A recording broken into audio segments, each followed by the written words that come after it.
लापरवाही से दौड़ रहे वाहन बेकसूरों की जान ले रहे हैं। सोमवार रात एक ट्रक ने कार को टक्कर मार दी। कार असंतुलित होकर दुर्घटनाग्रस्त हो गई। हादसे में पैदल जा रही एक महिला की मौत भी हुई है, जबकि कार में सवार एक युवक घायल हो गया। खबर के मुताबिक घटना रात 12 बजे के बाद शिवशंकर कॉलोनी की है। हादसे में शिवशंकर कॉलोनी रहवासी 50 वर्षीय महिला की मौत हो गई। वहीं कार सवार सुनील टाक निवासी नागदा जंक्शन मंडी थाना नागदा घायल हुआ है। उसे भी रात में ही अस्पताल ले जाया गया। बता दें कि कार में सवार 2 अन्य को भी चोट आई है। जानकारी के अनुसार नागदा जंक्शन रहवासी कार सवार सुनील टाक व अन्य लोग कार से जा रहे थे कि देर रात ट्रक ने कार को पीछे से टक्कर मार दी। बता दें कि बेकाबू ट्रक की टक्कर से शिवशंकर कॉलोनी में 2 बिजली के खंभे सहित हाईटेंशन लाइन भी टूटकर क्षतिग्रस्त हुई है। कार को भी नुकसान हुआ है। घटना के बाद ट्रक चालक वाहन लेकर वहां से भाग निकला। दुर्घटना में मृतिका बसंताबाई पति बाबूलाल निवासी शिवशंकर कॉलोनी की है। मृतिका को गंभीर घायल अवस्था में जिला अस्पताल से बड़ौदा रेफर किया गया था, लेकिन रास्ते में ही उनकी मौत हो गई। मामले की जानकारी देते हुए परिजनों ने बताया, एक गाड़ी कार थी और उसके पीछे ट्रक चल रहा था जी। वो ट्रक उसको कार को पीछे से टक्कर मारते हुए लेके आ रहा था। दोनों में पता नहीं कुछ हुआ है, आगे पीछे चल रहे थे वो जी। मेरी मम्मी जी बाहर निकले बाथरूम के लिए जी नाइट में, तो वो उधर से वापस रिटर्न आ रहे थे, क्रॉस कर रहे थे, तो उसने आके टक्कर मार दी। अच्छा शौचालय था, लेकिन वो क्या है कि जैसे घूमने के हिसाब से भी बाहर आते हैं, खाना खाने के बाद में कि बाहर आए थे जी, उधर चले गए बाहर, रोड पर क्रॉस तो उसमें से गाड़ी वाला ट्रक वाला को रुका वहाँ पर? कोई भी नहीं रुका हो। कोई भी नहीं रुका हो।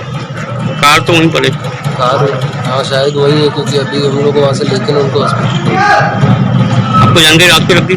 हाँ, तो आज मैं घर में था उस समय, बाहर आते मैंने देखा तो टक्कर मारी, तो उनको हम लेके गए फिर हॉस्पिटल लेकर। इस मामले में पुलिस का कहना है कि क्या मामला है, किस तरह की घटना हुई है? आज रात्रि में गई रात्रि में एक ट्रक ने एक क्रेटा गाड़ी को टक्कर मारी, जिससे बाइक भी वहीं साइड में जा रही थी। उसका भी एक्सीडेंट हुआ है, जो एक्सीडेंट के बाद सीएस रतलाम भर्ती किया गया था। बाद उसकी रात्रि में मृत्यु हुई। सर कितने लोग घायल हुए सर? ये भी तो जानकारी नहीं भाई है।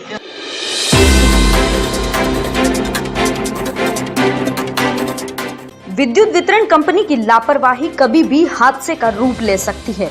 थावरिया बाजार क्षेत्र में टूटी सर्विस लाइन के तार करीब 15 दिनों से झूल रहे हैं। बताया जाता है कि बिजली के ये तार पास ही में एक मकान के ऊपर से जा रहे हैं, जहां पर छत पर पतरे भी लगे हुए हैं।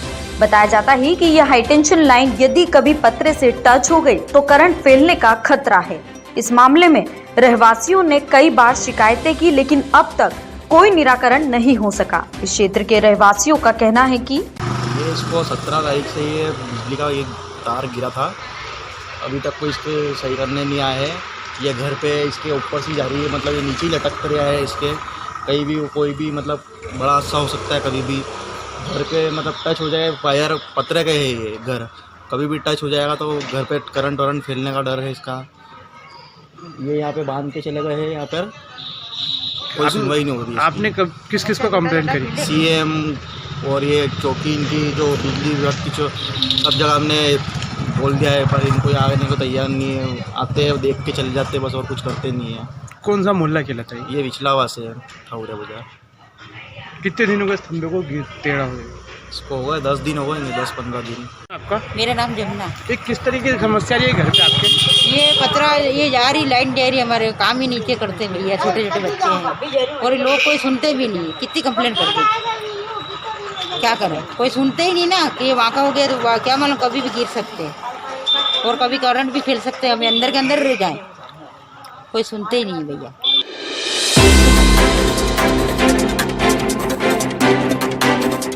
हर एक व्यक्ति ठंड के प्रकोप से त्रस्त है, वहीं बेजुबान पशु पक्षियों श्वानों को भी दर बदर भटकना पड़ रहा है। सभी मनुष्य जाति को ऐसे प्रयास करते रहना चाहिए कि असहाय जरूरतमंदों को हर समय तन मन धन से सहयोग कर मानव सेवा, जीव सेवा जैसे कार्य करते रहना चाहिए।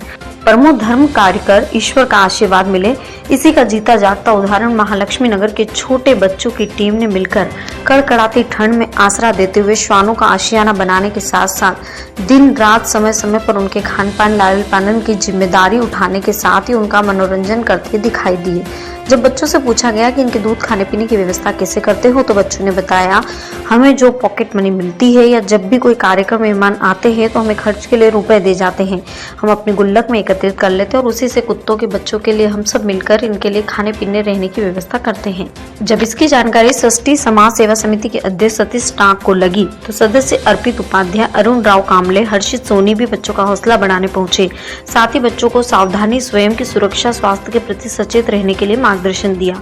बच्चों की टीम में चिराग ठाकुर, फाल्गुनी, अशी पवार, निकुंज जोशी, विकास वर्मा, पृथ्वी सिंह चौहान, सर्वज्ञ ख्याति, यश वर्मा, जेक, श्लोक शर्मा, खुशबू शर्मा, मधुर साहू आदि बच्चों द्वारा प्रेरणादायक जीव सेवा कार्य किया जा रहा है। क्या नाम है आपका? ख्याति पालीवाल। मेरा नाम ख्याति पालीवाल है और हम इन कुत्तों के लिए घर बनाते हैं। हमारे पॉकेट मनी वगैरह से हम इनके लिए दूध लाते, बिस्किट लाते, घर से रोटी लाते और दिन भर हम इनको खिलाते, मस्ती करते इनके साथ और कुछ टाइम ये सोते हैं तो हम अलग खेलते हैं। नहीं, हम अपनी मर्जी से करते हैं क्योंकि हम ये सोचते हैं कि हमारे पेरेंट्स तो हमें खिलाने पिलाने के लिए देते हैं, इनको कौन देता होगा, इसके लिए हम इनको पालते हैं।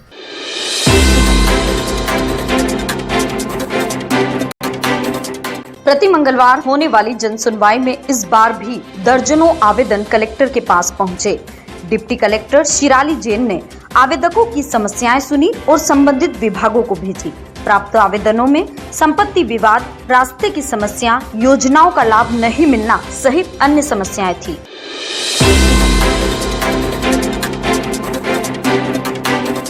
शहर में दिन दहाड़े चोरी होना भी आम बात हो गई है, जो पुलिस के खौफ को ही खारिज करती है। प्रताप ओवरब्रिज के करीब सम्यक गोल्ड रेसिडेंसी में चोरों ने हाथ साफ कर लिया। बताया जाता है कि कुछ देर पहले ही परिवार के लोग कहीं गए थे। घात लगाए बैठे चोरों ने सूना मकान देखकर अपने मंसूबे पूरे कर लिए। यह मकान इंजीनियर समीर खान का है। परिजन पुराने मकान पर गए थे, इसी दौरान चोरों ने हाथ साफ कर लिया। घर में घुसे चोरों ने अलमारी का पूरा सामान बिखेर दिया और नकदी सहित करीब 8 लाख रुपए की चोरी की। सूचना मिलने पर पुलिस और डॉग स्क्वाड मौके पर पहुंच गए थे। वारदात की जानकारी देते हुए परिजन ने बताया।